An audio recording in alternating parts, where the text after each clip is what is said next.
اس video میں lesson number 6 tests and exams کی activities کو مکمل کیا جائے گا. تو چلیے سب سے پہلے دیکھتے ہیں reading for comprehension section A. Choose the correct option, یعنی دیے گئے یہ جو آپشنز ہیں اس میں سے درست آپشن کو چننا ہے. تو سوال کس طرح سے ہے. Number 1، The main idea of paragraph 1 is، یعنی پہلا جو پیراگراف ہے اس کا مرکزی خیال کیا ہے. A ایگزامس یعنی امتحانات، B اسٹریس یعنی دباؤ، C ٹیسٹس. تو چلیے پہلا جو پیراگراف ہے اسے ایک مرتبہ پھر مل کر پڑھتے ہیں اور اندازہ لگاتے ہیں کہ اس کا مین آئیڈیا کیا ہے. یہ جو اس کا پہلا لفظ ہے وہی ٹیسٹ سے شروع ہو رہا ہے. آپ کو اندازہ ہو گیا ہوگا یقیناً یہ ٹیسٹ کے متعلق ہے، لیکن اس کو پڑھ لیتے ہیں. Test can really help to know where you are and what you need to do to improve. They let you know if you have understood something that you have been learning, and they also help the teacher to plan what more is needed to be done. تو یقیناً یہاں صرف test کے متعلق بات ہو رہی ہے، exams یا اسٹریس کا یہاں ذکر نہیں ہے، لہٰذا درست چوائس ہے. The main idea of paragraph 1 is C tests. Question number 2. The main idea of paragraph 2 is، یعنی پیراگراف نمبر 2 کا کیا مین آئیڈیا ہے. A اسٹریس، B ٹیسٹ یا C ایگزامس. اب یہاں بھی آپ دیکھ سکتے ہیں جو ٹاپک سینٹینس ہوتا ہے، جیسے کہ عام طور سے وہ پہلا جملہ ہوتا ہے پیراگراف کا، اس میں ہی پتہ چل جاتا ہے کہ وہ پیراگراف کس کے متعلق ہے. جیسے کہ اس میں یہ لفظ ایگزام سے ہی شروع ہو رہا ہے. Exams can be really stressful because they are something that you need to pass if you want to move to the next level. پھر اگلا جملہ جو ہے یہ بھی ایگزام سے شروع ہو رہا ہے اور اس میں یہاں ٹیسٹ یا اسٹریس کا ذکر نہیں ہے، لہٰذا نمبر 2 کا آنسر ہے. The main idea of paragraph 2 is C exams. Question number 3. Paragraph 3 shows supporting details in the form of.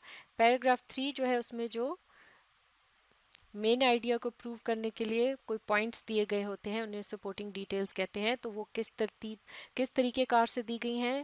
یہاں پر چوائسیز ہیں ہمارے پاس، ان میں سے درست جواب چننا ہے. A ڈیفینیشن، وہاں پہ مختلف جو ہیں ڈیفینیشن یعنی تعریف وغیرہ دی گئی ہے کسی چیز کی، اس کو بتانے کے لیے. B ایگزامپلس دی گئی ہیں. C یا ایویڈنس دیا گیا ہے، کوئی ثبوت وغیرہ اس کا دیا گیا ہے. تو کیا طریقہ کار یہاں پر استعمال کیا گیا ہے اب دیکھتے ہیں. پیراگراف 3 اس کو مل کر پڑھتے ہیں. Test and exams can be written, oral and practical, or even all the three. Practical exams mean that you can show what you know. In oral exams you have to give the answers verbally. تو دراصل یہ کیا بتایا گیا ہے اس paragraph میں، یہ مختلف اقسام بتائی گئی ہیں ٹیسٹ اور ایگزامس کی کہ ان کو کس کس طریقہ کار سے لیا جا سکتا ہے، کیا فارمز ہوتی ہیں ڈفرینٹ. اور یہ جو 3 اقسام بتائی گئی ہیں ان کی باقاعدہ یہاں پر ڈیفینیشنز بھی دی گئی ہیں. جیسے پریکٹیکل ایگزامس کی پوری ڈیفینیشن ہے کہ اس کا مطلب کیا ہے، اور اسی طرح سے اورل ایگزامس کو بھی ڈیٹیل میں بتایا گیا ہے کہ کس طرح سے اس کو دیا جاتا ہے. تو اس طرح سے ہم کہہ سکتے ہیں کہ یہاں پر سپورٹنگ ڈیٹیلز جو ہیں، یعنی جو اس کا مین آئیڈیا تھا وہ تھا ٹیسٹ اور ایگزامس کی مختلف اقسام، اور وہ یہ جو اقسام ہے سپورٹنگ ڈیٹیل کے طور پہ جو آ رہی ہیں ان کو ڈیفینیشن کے فارم میں دیا گیا ہے، لہٰذا آنسر اے جو ہے یہ درست چوائس ہے. تو یہ جواب ہو جائے گا. Paragraph 3 shows supporting details in the form of definition. اب دیکھتے ہیں section number C. Answer the following questions. مندرجہ ذیل جو سوالات ہیں ان کے جوابات لکھنے ہیں. Number 1. What is the difference between test and exams. ٹیسٹوں اور امتحانوں میں کیا فرق ہوتا ہے. تو اس سوال کا جواب جو ہے یہ ہمیں سیکنڈ پیراگراف میں ملتا ہے، جہاں بتایا گیا ہے کہ exams are usually more formal, یعنی کہ امتحانات جو ہوتے ہیں وہ غیر رسمی ہوتے ہیں. اور اس کا مطلب ہے کہ ہم اس سے ایک جملہ اور اخذ کر سکتے ہیں کہ جو ٹیسٹ ہیں وہ انفارمل ہوتے ہیں، یعنی کہ معاف کیجیے گا exams are usually more formal سے مراد ہے کہ امتحانات جو ہیں وہ عام طور سے زیادہ رسمی ہوتے ہیں، یعنی کہ ان میں کافی چیزوں کی احتیاط رکھی جاتی ہے، جیسے کہ کمرہ امتحان جو ہے وہ یا امتحانی مرکز جو ہے وہ الگ سے بنایا جاتا ہے، اور پھر اس پہ جو امتحانی پرچہ ہوتا ہے اس کے اوپر نام وغیرہ نہیں لکھا جاتا. تو اس طرح سے یہ خاصا رسمی سا ہوتا ہے. جبکہ ٹیسٹ کے متعلق ہم کہیں گے کہ test are usually more informal, یعنی غیر رسمی. تو اس طرح سے یہ سوال جو ہے ہمارا مکمل ہو جائے گا اس کا جواب. اور اگر ایک جملہ مزید اس کے ساتھ ہم ایڈ کر دیں کہ یو may ٹیک ایگزامس، اس حصے کو شامل کریں گے اور پھر اس کے ساتھ یہ بات جوڑ دیں گے کہ to see if you have reach that level and can move to the next level. تو امتحانات جو ہیں وہ ایک لیول سے دوسرے لیول تک لے کے جانے کے لیے بھی ہوتے ہیں، جبکہ ٹیسٹ جو ہیں وہ عام طور سے جب ایک مضمون، معاف کیجیے، ایک کوئی لیسن جب مکمل ہو جاتا ہے تو اس کے آخر میں بھی لیا جا سکتا ہے، جبکہ امتحانات جو ہیں وہ زیادہ تر جب پورا مضمون مکمل ہو جاتا ہے سال کے آخر میں، ایک کلاس سے دوسری کلاس یا ایک لیول سے دوسرے لیول میں جانے کے لیے ہوتا ہے. تو یہ بھی ایک جو فرق ہے وہ یہاں اس پوائنٹ میں کور ہو جائے گا. تو اس طرح سے یہ جواب ہم مکمل کریں گے.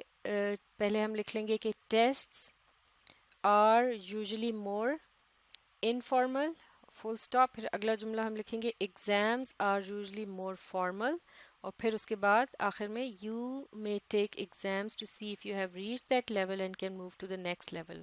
تو یہ جواب مکمل ہو جائے گا. آپ دیکھتے ہیں question number 2، what is the importance of test and exams? Test اور امتحان جو ہوتے ہیں ان کی کیا اہمیت ہوتی ہے؟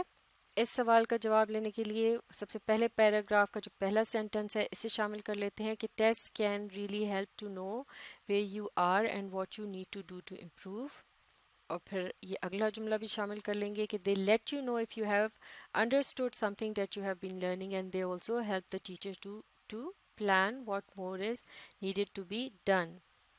اس کے بعد ایگزام سے متعلق اگر یہ جملہ شامل کر لیں، اس میں یہ جو درمیان کا حصہ ہے اس کو ہم کٹ کر دیتے ہیں اور اب ہم باقی کے حصے کو شامل کریں گے، اور وہ اس طرح سے ہے exams are something that you need to pass if you want to move to the next level.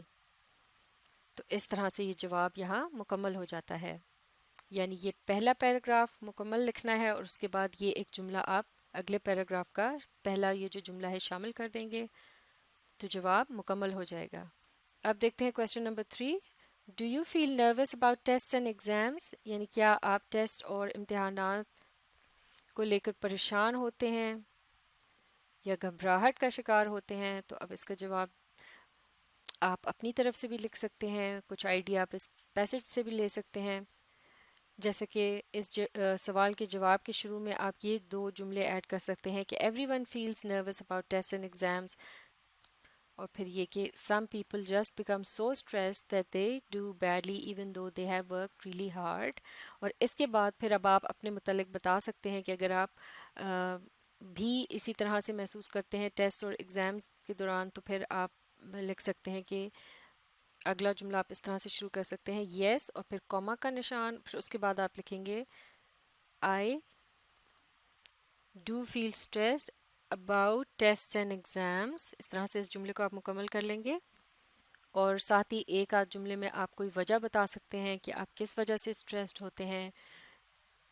کیا آپ کو کوئی خاص مضمون جو ہے وہ بہت مشکل لگتا ہے، شاید اس وجہ سے آپ اسٹریسڈ ہوتے ہیں، یا آپ ٹھیک طریقے سے تیاری وقت پر نہیں مکمل کر پاتے جس مضمون کے لیے، تو شاید اس کے لیے آپ زیادہ اسٹریسڈ ہو جاتے ہیں. تو اس طرح ایک آدھ جملہ مزید بھی ایڈ کر سکتے ہیں، جیسے کہ اس بات کو آپ اس طرح سے لکھ سکتے ہیں کہ some times if I find a subject difficult, یعنی کہ کبھی کبھار اگر مجھے کوئی مضمون مشکل لگتا ہے، اور پھر یہاں کوما کا نشان لگا کر آپ باقی کی بات مکمل کریں گے I feel stressed at the time of test اور ایگزام، میں اس کے ٹیسٹ یا امتحان کے وقت اسٹریسڈ یا گھبراہٹ کا شکار ہوتا ہوں. لیکن اگر آپ اسٹریسڈ فیل نہیں کرتے ٹیسٹ اور ایگزامس کے موقع پر تو آپ اس طرح سے بھی جواب لکھ سکتے ہیں کہ I do not feel stressed about test and exams, یعنی میں ٹیسٹ اور ایگزامس کو لے کر گھبراہٹ کا شکار نہیں ہوتا. اور اس کے بعد آپ یہ ایڈ کریں گے کہ I always follow a proper time table and I enjoy all my subjects, کہ میں ہمیشہ ایک پراپر ٹائم ٹیبل جو ہے اس کو فالو کرتا ہوں اور اپنے تمام مضامین جو ہیں وہ مجھے پسند ہیں. تو یعنی آپ اس طرح سے اپنی بات کو کور کر سکتے ہیں کہ یہ وہ وجوہات ہیں جن کی وجہ سے آپ اسٹریسڈ فیل نہیں کرتے ٹیسٹ اور ایگزام سے متعلق. اگلا سوال، what kind of test and exams do you prefer to have and why? اب جیسے کہ یہاں پر مختلف اقسام بتائی گئی تھی ٹیسٹ اور ایگزامس کی، جیسے کہ ریٹن، اورل اور پریکٹیکل. تو ان میں سے آپ سے پوچھا گیا ہے کہ آپ کو کون سا پسند ہے. تو اب اس سوال کا جواب لکھنے کے لیے آپ اس طرح سے بات شروع کر سکتے ہیں. آئے اور پھر اس کے بعد آپ لکھیں گے پریفر ٹو ہیو. اب ان میں سے جو بھی طریقہ کار آپ کو پسند ہو اس کے بارے میں آپ لکھ سکتے ہیں کہ ریٹن ٹیسٹ اور ایگزام، یا اورل ٹیسٹ اور ایگزام، یا پریکٹیکل ٹیسٹ اور ایگزام. اور اگر آپ کو یہ تینوں ہی طریقے پسند ہو تو آپ اس طرح سے بھی لکھ سکتے ہیں کہ I prefer to have written, oral and practical all the three, اور پھر فل اسٹاپ. تو اس طرح سے یہ جواب مکمل ہو جائے گا. Question number 5، when can you study the best in the day اور ایٹ نائٹ، وائی؟ یعنی سب سے اچھا پڑھنے کا وقت جو ہے وہ آپ کے لیے کون سا ہونا چاہیے، دن کا وقت یا رات کا، اور کیوں؟ تو اس کا جواب ہمیں یہاں مل جاتا ہے پیراگراف 6 میں. Whether you are a morning lark اور a night owl, make your study time when you are most alert and energetic. if you're tired and sleepy you're wasting time. یعنی اس سے کیا پتہ چلتا ہے کہ یہ کوئی فکس ٹائم نہیں ہو سکتا، ہر ایک کے لیے ایک مختلف ٹائم ان کو سوٹ کر سکتا ہے، سب کے لیے ایک جیسا نہیں ہوتا. صرف یہ ہے کہ آپ نے دیکھنا ہوتا ہے کہ کس وقت آپ الرٹ اور انرجیٹک ہوتے ہیں، تو اس ٹائم پہ آپ کو اپنا اسٹڈی ٹائم رکھنا چاہیے. تو یہ ایکٹیویٹی یہاں مکمل ہو گئی ہے. اب آپ اس ویڈیو کو ری پلے کیجئے اور اس کے ساتھ ساتھ پڑھنے، سمجھنے اور لکھ کر پریکٹس کرنے کی کوشش جاری رکھیے.